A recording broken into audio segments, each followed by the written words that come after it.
allez bien? Oui, et vous? Merci Oui, de ça va. demander. Vous avez révisé, vous savez, sur l'évaluation de demain en sciences sur le plastique? Oui, j'ai révisé, mais j'ai pas trop compris. Vous pouvez m'expliquer? Moi, j'ai vu une vidéo avec un lien. Même si t'as pas appris ton cours, tu comprends tout. Bonjour et bienvenue à tous. Nous sommes à présent à la Tranche-sur-Mer. Allons découvrir la plage. Mais c'est quoi tous ces déchets? Nous retrouvons ces déchets dans le fond des océans, comme sur les plages ou les côtes. Mais pourquoi certains déchets sont au fond des océans et d'autres sur la plage comme la Tranche-sur-Mer? Me demandez pas ça, moi j'en ai aucune idée.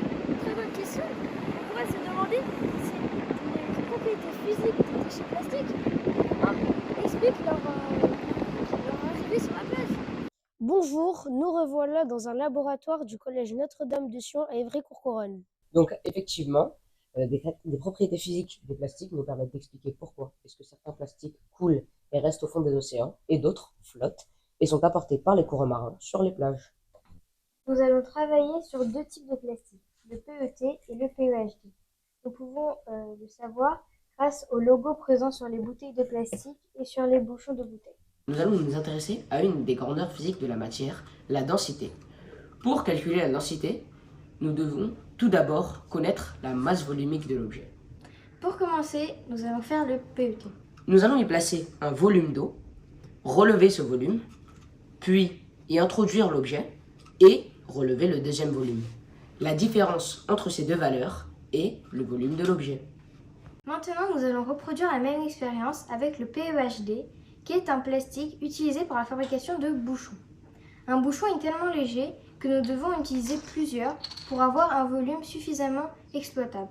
Pour déterminer la densité de chaque échantillon de plastique, nous devons comparer la masse volumique de l'objet avec la masse volumique de l'eau. Étant donné que la masse volumique de l'eau est égale à 1 g par millilitre, nous devons effectuer le calcul suivant. La densité du PET est donc égale à la masse volumique de celui-ci divisé par la masse volumique de l'eau. Cela donne 1,48. Nous allons reproduire la même opération avec le PEHD.